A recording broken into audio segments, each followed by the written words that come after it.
Halo semuanya, rekan-rekan Ranah Suci Abadi, kita berjumpa kembali di channel My Novel. Sebelum alur ceritanya dimulai, jangan lupa subscribe dan nyalakan lonceng notifikasinya, agar tidak ketinggalan dengan update episode terbarunya. Jika suka silahkan like dan share, dan komen. Tanpa lama-lama lagi ayo, kita ke alur cerita. Chapter 2822. Di wilayah surga abadi, belum lagi Raja Surgawi yang wilayahnya jauh lebih tinggi daripada alam bahagia. Bahkan para master tahu dari alam kenaikan abadi di dunia, mudah untuk membunuh karakter alam bahagia. Namun, inilah anomalinya. Ratusan Raja Surgawi dari Wuzu atas, menghadapi Li Muchen sendirian, tidak segera bergerak, tetapi memilih untuk mengirim Wei Xiu untuk melakukan ujian. Siapa yang tidak terkejut dan bingung dengan ini? Oleh karena itu, ketika Wei Xiu muncul di panggung, dia langsung menarik perhatian penonton. Mereka semua ingin melihat bagaimana Li Muchen akan menanggapi keberadaan Raja Surgawi seperti Wei Xiu. Sui secara alami melihat niat pihak lain. Ini membuatnya sangat tidak berdaya. Lawan kali ini memang terlalu berhati-hati. Dengan kekuatannya saat ini, bahkan jika dia bisa bertarung melintasi batas, paling banter, dia akan mampu bergulat dengan level batas Jiwu. Jika Anda menghadapi keberadaan alam tanpa batas, Anda akan putus asa. Jika Anda bertemu Tianjun, Anda mungkin tidak dapat menang bahkan jika Anda mencoba yang terbaik. Tentu saja, ini adalah perbandingan kekuatan. Yang ditakuti lawan-lawan itu tentu saja bukanlah kekuatannya, tetapi kartu haul-nya. Sui sendiri juga tahu bahwa dalam permainan pembunuhan hari ini, apakah dia bisa bertahan atau tidak tergantung pada kartu trufnya. Sambil memikirkannya, Wei Xiu sudah muncul dari ketiadaan. Dengan jarak ribuan kaki, Wei Xiu melambaikan jubah lengan bajunya, dan hantu-hantu ganas yang tak terhitung jumlahnya keluar dari dua borgol gemuk itu. Tampaknya dua gerbang menuju neraka telah dibuka, dan hantu-hantu ganas itu sangat banyak, ratusan ribu, penuh dengan niat membunuh. Hanya melihatnya dari kejauhan membuat kulit kepala seseorang geli. Beberapa Raja Surgawi tidak bisa menahan rasa takut. Karena banyak dari roh-roh jahat itu memancarkan fluktuasi napas yang sebanding dengan Raja-Raja Surgawi. Sebagai seorang kultivator jiwa, Wei Xiu dapat menjadi terkenal di seluruh 5 benua, yang secara alami tidak sebanding dengan Raja-Raja Surgawi biasa. Hanya dari cara yang terungkap dalam bidikan itu, dapat dilihat bahwa bahkan di hadapan seorang junior seperti Suyi, dia tidak ceroboh. Suyi melambaikan tangannya. Koin tembaga melesat keluar dengan suara dengungan aneh seperti kicauan burung. Koin tembaga itu sangat tidak mencolok, tetapi di tengah perjalanan, seorang pria berpakaian putih meraung keluar. Itu adalah Chen Xinghe. Ketika dia melihat sekeliling, dia melihat ribuan hantu menutupi langit dan menutupi langit, di mana-mana, berdesakan rapat, dan dia tidak bisa menahan diri untuk tidak berubah warna. Tanpa ragu, dia menginjaknya. Boom! Antara langit dan bumi, kekosongan bagaikan cermin, yang menghancurkan retakan yang tak terhitung jumlahnya. Terlihat oleh mata telanjang, kekuatan dosa berdarah yang tak terhitung jumlahnya melesat keluar, berubah menjadi energi pedang yang padat, dan melambaikan lengan baju Chen Xinghe.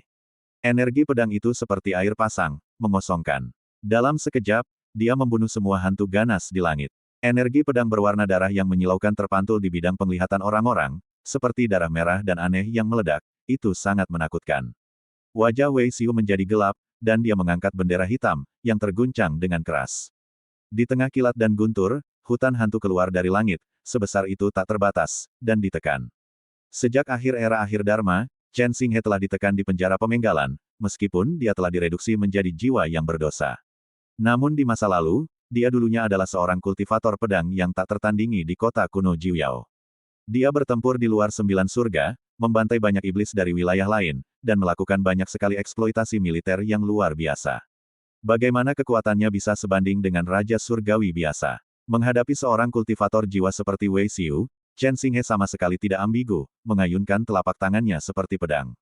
Ledakan. Domain hantu Shenluo itu terbagi menjadi 2 bagian. Dan energi pedang rasa bersalah berdarah yang sangat sombong telah tak henti-hentinya dan menyerang Wei Xiu. Tampaknya membelah Wei Xiu dan dunia tempat dia berada. Wajah Wei Xiu tiba-tiba berubah, dan sementara sosoknya mundur dengan keras, dia mendesak bendera hitam di tangannya dengan seluruh kekuatannya. Dengan tabrakan yang mengguncang bumi, Wei Xiu melesat mundur, dan tubuhnya terbelah oleh pedang, hanya menyisakan Yuan Shen. Bahkan bendera hitam di tangannya patah menjadi 2. Energi pedang merah runtuh, mewarnai kehampaan menjadi merah, terlihat oleh mata telanjang, dan retakan yang diciptakan oleh energi pedang itu menyebar dengan bebas. Dalam kehampaan, pakaian putih Chen Xinghe berkibar, dan dia tertawa keras, apa yang berani bertindak liar di kota kuno Jiuyao ini dan bertindak ganas di depan leluhurku. Seluruh penonton terdiam, semuanya gemetar. Wei Xiu kalah terlalu cepat. Benar-benar hancur, hampir mati. Dan kekuatan yang ditunjukkan oleh Chen Xinghe terlalu mendominasi, itu hanya sekejap mata, itu menghancurkan. Setan tua Kunpeng, ibu mertua yang janda dan yang lainnya mengerutkan kening. Mereka tidak aneh. Mereka akan terkejut jika lawan mereka tidak memiliki kartu hall yang bagus kali ini. Namun, mereka masih tidak menyangka bahwa kartu hall pertama yang dikeluarkan Su Yi adalah orang berdosa. Itu Chen Xinghe yang dipenjara di lantai pertama penjara eksekusi. Di antara para penonton di kejauhan, seseorang berseru. Dalam beberapa tahun terakhir, banyak pertapa telah memasuki penjara pembunuhan dosa untuk mencari peluang. Secara alami, identitas jiwa-jiwa yang dipenjara di penjara pembunuhan kejahatan telah lama diketahui dunia luar. Namun dengan cara yang sama, tidak seorang pun dapat membayangkan bahwa keberadaan yang mengerikan seperti Chen Xinghe, yang bertahan hidup sebagai jiwa berdosa di era akhir Dharma, akan digunakan oleh Su Yi. Tidak heran orang-orang besar itu sangat berhati-hati. Saya khawatir mereka telah mengharapkan ini sebelum mereka melakukan apapun. Banyak orang tiba-tiba menyadari. Sebelumnya, saya bertanya-tanya mengapa ratusan Raja Surgawi begitu berhati-hati dan waspada ketika mereka melakukan pertempuran besar seperti itu. Sekarang, orang-orang samar-samar mengerti. Lihat, bahkan jiwa berdosa mematuhi kata-kata saudara Lidao saya, menjalani hidup dan mati, siapa di dunia ini yang dapat dibandingkan. Xia Yuyun mengagumi. Jin Sun Tianjun memiliki wajah cemberut dan tidak mengatakan apa-apa. Orang-orang seperti Lian Yu, Dong Liu Jia, Moran He, Fu Lingyun, Yang Ling Qiao dan yang lainnya juga memiliki ekspresi yang berbeda. Atau terkejut, atau bersemangat. Pada saat ini, Chen Xinghe telah memegang koin tembaga Zuxin, melangkah maju ke Su Yi, dan dengan hormat berkata, "Leluhur, cucu sudah terlambat untuk menyelamatkanmu." Leluhur, cucu, semua orang tercengang dan hampir meragukan kehidupan. Jiwa yang berdosa di era akhir Dharma menyebut seorang Xiao Yaojing sebagai leluhurnya, dan bersedia menyebut dirinya sebagai cucu. Apa yang terjadi di sini? Bahkan iblis tua Kunpeng dan yang lainnya tidak dapat menahan diri untuk tidak tercengang sejenak. Segera, iblis tua Kunpeng mencibir, tidakkah menurutmu memalukan bagi keberadaan yang bermartabat dan kuat di era akhir Dharma untuk mengakuinya sebagai leluhurnya dengan begitu tidak punya nyali? Ibu mertua yang sudah meninggal itu menggelengkan kepalanya sedikit dan berkata, jiwa yang berdosa tidak dapat mengubah apapun. Jika Anda memiliki cara apapun, Anda mungkin juga menggunakannya. Jika kami dapat menangkapnya, Anda pantas untuk tidak beruntung. Jika kami tidak dapat menangkapnya, kami pikir kami tidak beruntung. Kata-katanya tajam dan membunuh. Nyonya tua, apakah Anda berani melawan kursi ini satu lawan satu untuk hidup dan mati? Chen Xinghe berbalik, penuh dengan niat membunuh. Ibu mertua janda itu mencibir, apakah semua jiwa di penjara kejahatan pemenggalan kepala sebodoh Anda? Kami telah menyiapkan formasi yang begitu besar untuk menggertak yang sedikit dengan yang lebih banyak. Siapa yang cukup bodoh untuk bertarung satu lawan satu? Bi Yunzi berkata tanpa ekspresi, saya belum pernah melihat jiwa yang begitu naif dan berdosa dalam hidup saya. Ada ledakan tawa. Dalam situasi pembunuhan yang terkepung, siapa yang akan memilih bertarung sendirian jika otaknya rusak? Wajah Chen Xinghe tampak muram. Dia hendak mengatakan sesuatu, tetapi dihentikan oleh Su Yi. Mereka telah melakukan perlawanan besar terhadapku dalam keadaan bahagia. Apakah menurutmu mereka masih punya muka? Tidak, Chen Xinghe berkata tanpa ragu, mereka hanya sekelompok orang yang bau dan tidak tahu malu. Su Yi berkata, kalau begitu tidak perlu bicara omong kosong, gunakan saja lebih banyak untuk mengurangi penindasan, kan? Aku juga akan melakukannya. Hati semua orang bergetar. Apakah Li Muchen ini punya banyak pembantu? Aku melihat Su Yi melambaikan jubah lengan bajunya. Seorang gadis kecil yang compang camping muncul entah dari mana, dengan rambut acak-acakan dan tubuh yang kurus dan halus, sangat tidak mencolok. Tiba-tiba, penonton terdiam. Mata semua orang terbelalak. Ini yang disebut pembantu Li Muchen. Setan tua Kunpeng menepuk dadanya, berpura-pura menjadi alarm palsu, membuatku takut setengah mati. Beberapa Tianjun tidak bisa menahan tawa keras. Ada juga banyak orang yang merasakan ada yang tidak beres dan menatap gadis kecil itu dengan saksama, tetapi mereka menjadi semakin bingung. Gadis kecil ini tampaknya tidak istimewa. Gadis kecil itu mengedipkan matanya yang jernih, mengamati semua ini. Segera, dia mencubit ujung bajunya dengan menyedihkan, menundukkan kepalanya, dan berkata, apa perintah Tuan? Su Yi mengangkat tangannya dan menepuk dahi gadis kecil itu, dan berkata dengan tenang, kamu tahu apa yang harus diminta, tetapi kamu tidak tahu harus berbuat apa. Apakah kamu ingin aku memohon padamu? Gadis kecil itu membeku, dan wajahnya penuh dengan kepanikan. Tuan, tenanglah, aku hanya tidak memiliki perintah Tuan, jadi aku tidak berani main-main, jangan sampai aku dihukum oleh Tuan. Menyaksikan semua ini dari kejauhan, terdengar tawa lagi. Kemudian Li Muchen benar-benar memaksa seorang gadis kecil untuk bertarung. Itu terlalu tidak berguna. Namun, sekarang aku tahu apa yang harus dilakukan. Setelah berbicara, gadis kecil itu berbalik dengan tenang, menatap ratusan raja surgawi di kejauhan dengan matanya yang jernih, dan berkata dengan serius, "Guru, jangan khawatir, aku pasti akan menebusnya, dan aku tidak akan mengecewakanmu lagi." Suara itu masih bergema. Mata gadis kecil yang jernih itu diam-diam berubah menjadi kilau merah seperti darah, dan tampaknya ada kekuatan pembunuh berwarna darah yang tak berujung melonjak di kedalaman pupilnya. Di sekitar tubuh yang kurus dan kurus, bunga-bunga hitam misterius, dingin, dan aneh yang tak terhitung jumlahnya muncul. Dalam sekejap, kekuatan jahat yang tak terlukiskan menyelimuti dunia. Tawa di lapangan berhenti tiba-tiba. Semua orang terkejut. Wajah setan tua Kunpeng, ibu mertua yang sudah meninggal, dan yang lainnya semakin berubah, dan mereka merasakan hawa dingin di hati mereka. Gadis kecil itu memiliki kekuatan jahat yang mengerikan. Siapakah dia? Mungkinkah itu adalah tuan di penjara kejahatan pemenggalan kepala? Tapi, mengapa dia menghormati Su Yi sebagai tuan? Dalam kapasitasnya, mengapa dia harus seperti ini? Bahkan Kaisar Surga tidak dapat menyerahkannya. Pada saat ini, mereka yang menebak identitas gadis kecil itu semuanya akan menjadi gila, tidak dapat menerima kenyataan ini sama sekali. Bagaimana mungkin keberadaan yang menakutkan seperti itu memilih untuk mengakui Su Yi sebagai tuannya? Ini memberi orang perasaan bahwa Kaisar mengakui seorang anak laki-laki miskin sebagai leluhurnya. Tidak, itu 1000 kali lebih keterlaluan dari ini. Begitu keterlaluan sehingga tidak ada yang berani mempercayainya untuk sementara waktu. Gadis kecil itu tidak memperhatikan hal ini. Dia hanya tahu bahwa tuannya sangat marah sekarang. Dan penampilanku berikutnya akan menentukan sikap tuan terhadapku. Chapter 2823. Kekuatan jahat dan berdarah menyelimuti penonton. Semua orang bergidik. Seorang gadis kecil kurus dengan pakaian compang camping berubah menjadi keberadaan yang menakutkan yang penuh dengan kekuatan berdosa dalam sekejap mata. Siapa yang tidak terkejut? Chen Xinghe mengingatkan, "Tuanku, wanita tua itu berkata sebelumnya bahwa mereka melakukan pertempuran besar untuk menggertak yang sedikit dengan yang lebih banyak, dan menghina tuanmu, artinya, leluhurku adalah keluarga yang kesepian."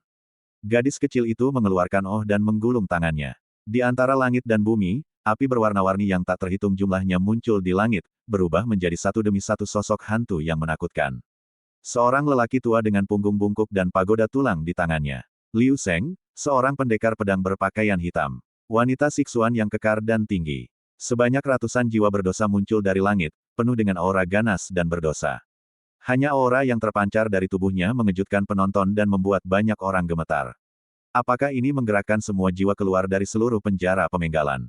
Setan tua Kunpeng, mendiang ibu mertua, dan tokoh Tianjun lainnya tak kuasa menahan diri untuk tidak berkeringat dingin, dan tekanan tiba-tiba meningkat. Jiwa-jiwa berdosa itu tidak mudah untuk diganggu. Mereka adalah eksistensi tak tertandingi yang pernah menduduki kota kuno Jiu Yao di era akhir Dharma. Apakah tidak biasa bagi mereka untuk membunuh Jiu Tian dan melawan iblis-iblis di luar wilayah itu? Para penonton di kejauhan tak kuasa menahan diri untuk tidak membeku di sana. Tidak heran para raja surgawi di 5 benua itu begitu berhati-hati. Maka Li Muchen memang terlalu jahat.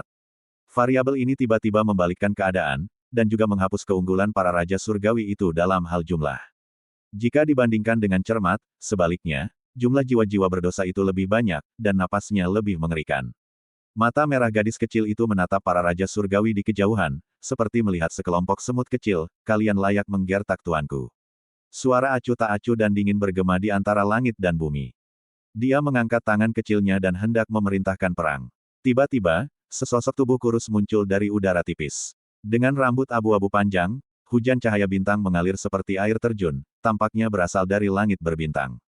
Begitu muncul, kekuatan yang membuat dunia bergetar menyebar. Di langit, miliaran sisa bintang bersinar bersama, beresonansi dengan aura sosok kurus itu. Tampaknya dia adalah penguasa dunia ini, Kaisar kota kuno Jiu Yao ini.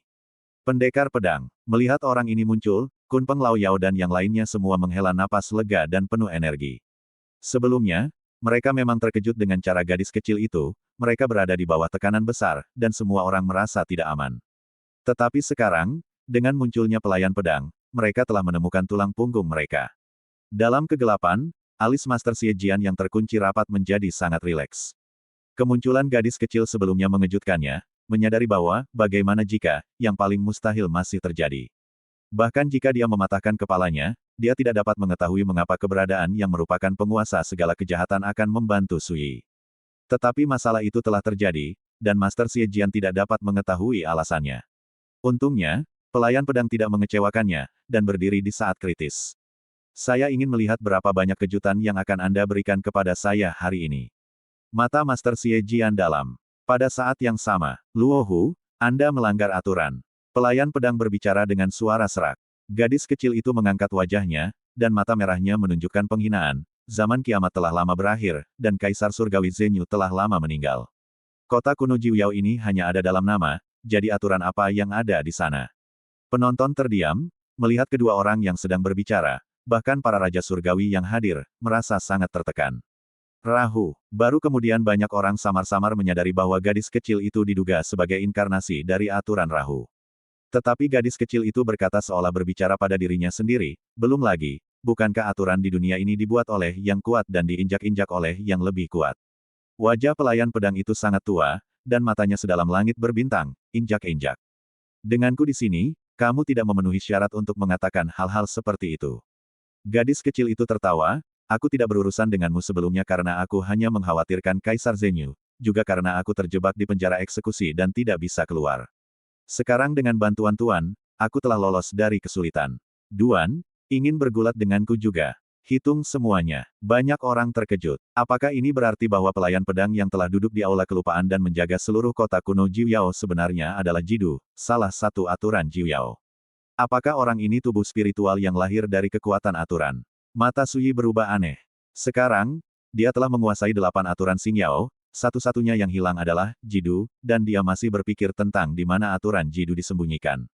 Tanpa diduga, pihak lain benar-benar muncul atas inisiatifnya sendiri. Saat itu, Kaisar Zhenyu meninggalkanku di kota, tampaknya dia sedang menjaga kota kuno Jiuyao, tetapi sebenarnya yang dia tuju adalah kamu, Luo Hu, sendirian. Tatapan mata si pelayan pedang itu tenang, aku sarankan kamu jangan sok pintar dan berpikir bahwa kamu bisa melanggar hukum jika kamu keluar dari penjara pembunuhan. Gadis kecil itu tersenyum dan berkata, kalau begitu, datanglah dan bunuh aku.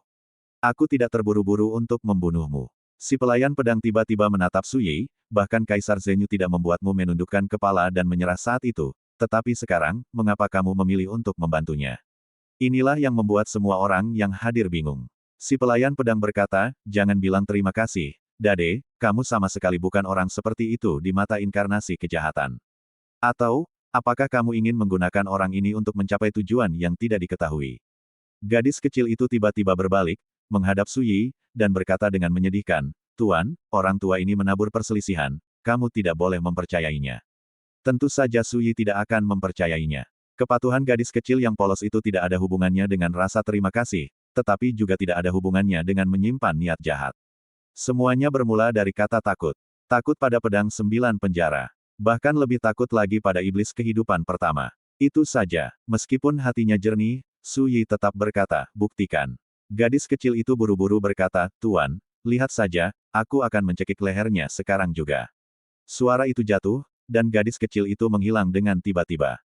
Ledakan, pelangi ilahi berwarna darah yang tak terhitung jumlahnya menggantung. Pelayan pedang itu mengerutkan kening, dan miliaran bintang tiba-tiba muncul di depannya, dan dia pergi. Ketika keduanya bertabrakan, seluruh kota kuno Jiuyao berguncang hebat. Saat api berkobar, gadis kecil itu menginjak kehampaan dengan sepasang kaki telanjang seputih salju, matanya seperti cairan cair berwarna darah yang meledak. Bunga-bunga hitam yang tak terhitung jumlahnya bergoyang di sekujur tubuhnya, dan aura berdosa yang terpancar darinya seperti malam yang gelap, menutupi dunia di antara dia dan pelayan pedang itu. Pupil pelayan pedang itu menyusut. Semangat yang sama diubah oleh kekuatan aturan, tetapi pada gadis kecil itu, dia merasakan ancaman serius. Pergi, bunuh orang-orang itu. Nada suara gadis kecil itu dingin. Ledakan, ratusan jiwa berdosa semuanya bergerak, masing-masing dengan aura yang menakutkan, menyapu langit, dan membunuh para raja surgawi itu.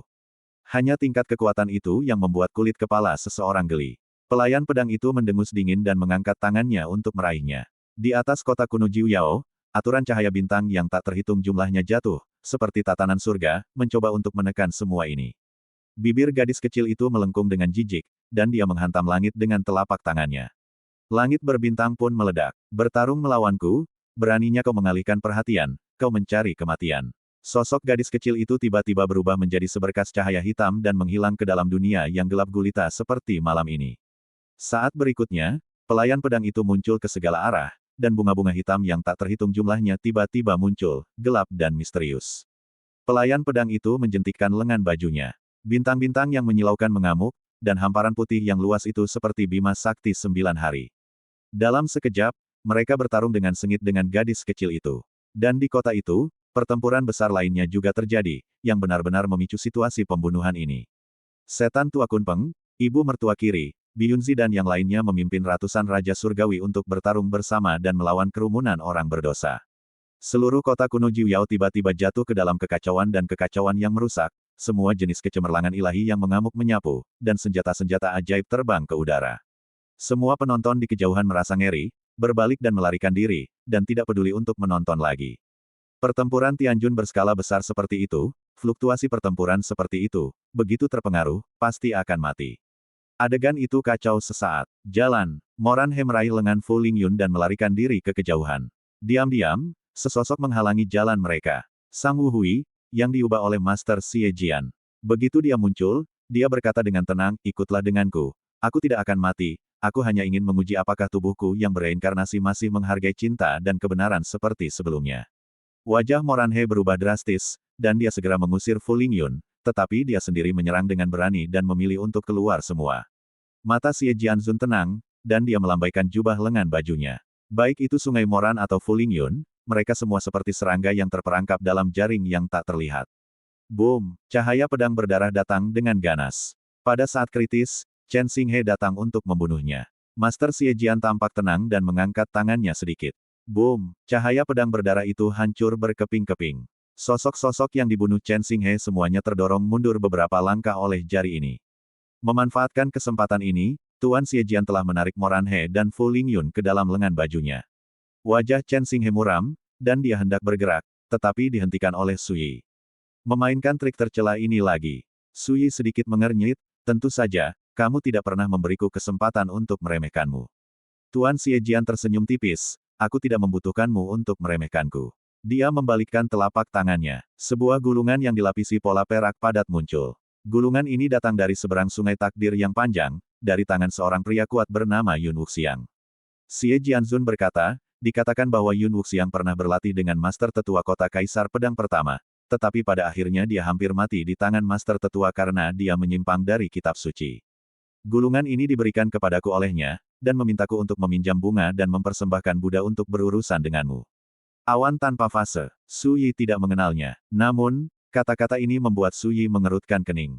Di balik tindakan Xie Jianzun kali ini, sebenarnya ada keberadaan yang mengerikan dari seberang takdir. Gulungan ini adalah kartu trufmu. Sui berkata dengan santai. Kamu akan mengetahuinya nanti. Master Xie Jian tersenyum misterius, dan gulungan itu diam-diam menyebar di kehampaan. Cahaya perak misterius mengalir. Dalam sekejap, waktu dan ruang di dekatnya berubah, dan bintang-bintang bergerak. Seketika, gulungan itu, Master Pedang Jahat, Sui dan Chen Xinghe semuanya menghilang begitu saja. Bagi rekan-rekan pencinta My Novel, mohon dukungan, tekan like dan subscribe, agar Mimin tambah semangat lagi. Terima kasih.